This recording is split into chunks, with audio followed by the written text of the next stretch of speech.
It's Thanksgiving. Not only time to be thankful, but time to eat, drink, and enjoy.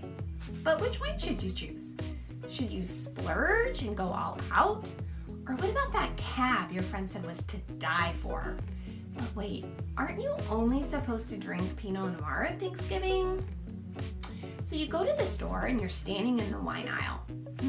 Should I choose white, red, bubbly, dessert wine?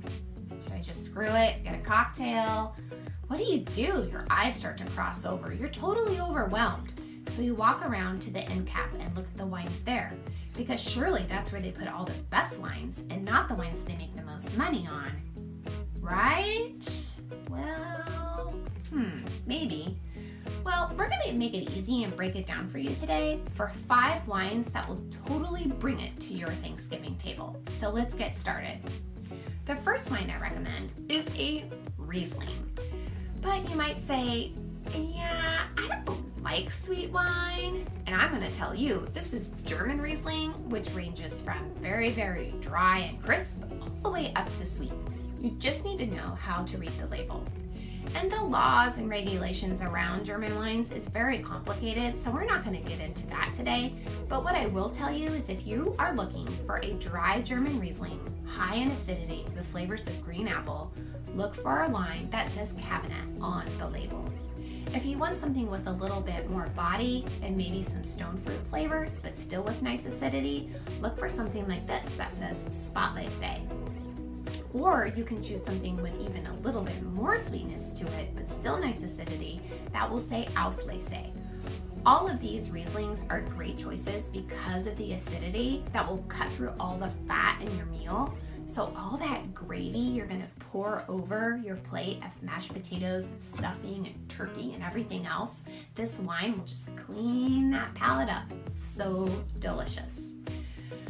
But you might say, that's great and all, but I don't want a white wine. I kind of want something with a little bit fruitier, but still crisp. What could I choose then? Well, I'm gonna recommend to you a French rosé. This one from the Loire Valley has flavors of strawberry, a little bit of cantaloupe, and citrus, and still really clean acidity, so it tastes fresh in your mouth. It would pair wonderfully with that Jell-O mold, or perhaps a bowl of cranberries, or a Waldorf salad. Or you can drink this whole thing by itself before the meal too. I love rosé. It's a great option for Thanksgiving.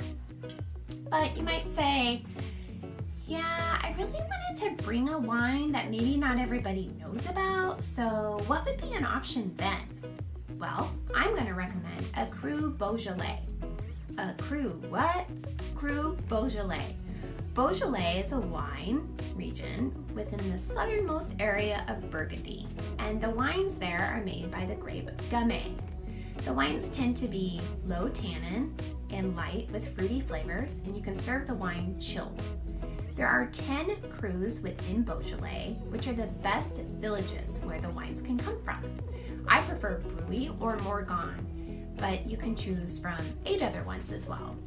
Or you might see Beaujolais Nouveau in the marketplace soon. These wines come out the 3rd Thursday of the month in November, and they are made following the most recent year's harvest. These wines are very fruity, sometimes with bubblegummy flavors, and are not complex at all. It's really just a marketing scheme to push Beaujolais out into the market, which I think is fine because I love these wines, and any more reason for people to buy them is great in my opinion. But what if you don't want these and you think to yourself, yeah, I think I really want to have something local, so then what should I do?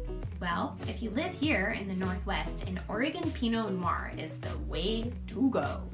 These are considered some of the best wines in the world, and their sexy finesse and lingering attitude would totally make you happy. Earthy notes and flavors of cranberry pair awesome with a smoked turkey and even ham. You really can't go wrong with an Oregon Pinot. Yeah, that's great, but I was really wanting a wine that's big and bold and dark. Can I still do that at Thanksgiving? Absolutely. I would recommend California Zinfandel. I love this one by Rombauer. These wines are high in alcohol, so by your second glass, your annoying relative isn't so annoying anymore.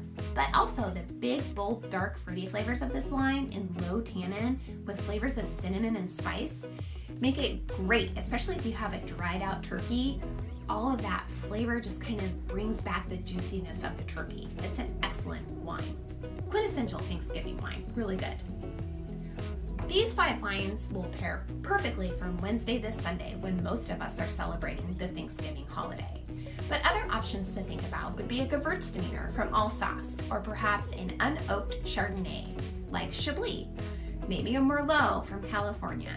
And as always, champagne goes well with everything and you can't ever get a bad one. So good. So I hope you have a really happy Thanksgiving and you always have something delicious swirling in your glass. See you later.